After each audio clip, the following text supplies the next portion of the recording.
are hardworking. My brother. How do you feel being a cleaner in Dubai?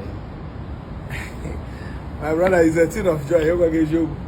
It's a thing of joy. Just look round. Just look round. Just look round. Only the environment alone. Just the environment alone. Without salary, I'm fine. Eh? Imagine being a cleaner in this kind of building.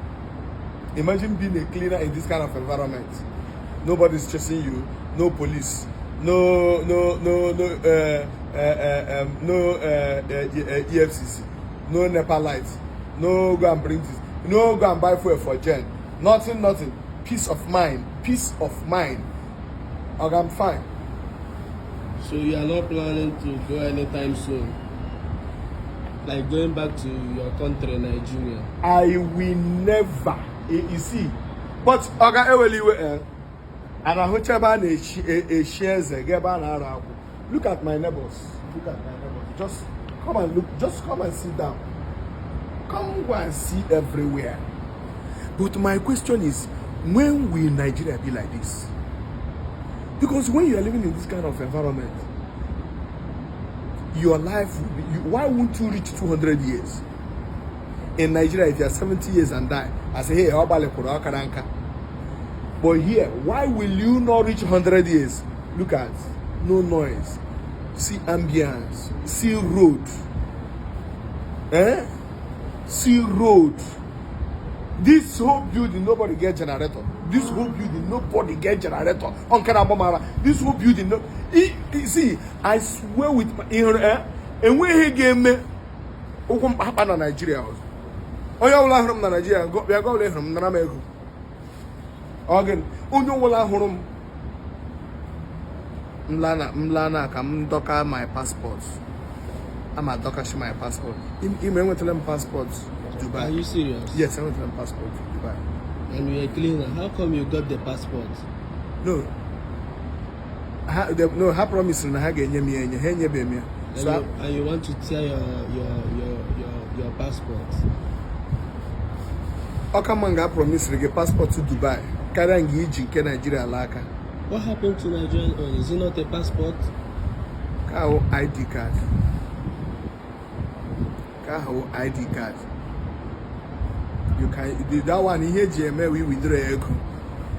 Need deposit. Then nobody. This place is close to heaven.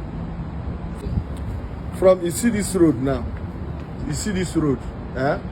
If you follow this road straight, this road now, if you follow this road straight now, you get Jerusalem, Israel, Gethsemane, Leviticus.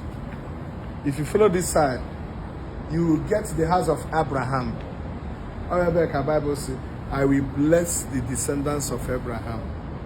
But when you get to Nigeria,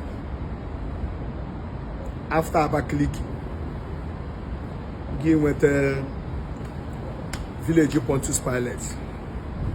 Then after Imo State, before you went to Abba, give with the back of Jesus Christ in the Lobe.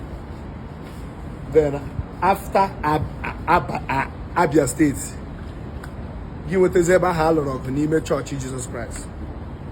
And when you hear your mind, it can only be better if we have good leadership. It takes sacrifice, good governance to make this place a better place. Nigeria can do it. Lekweno Bodo. Jesus.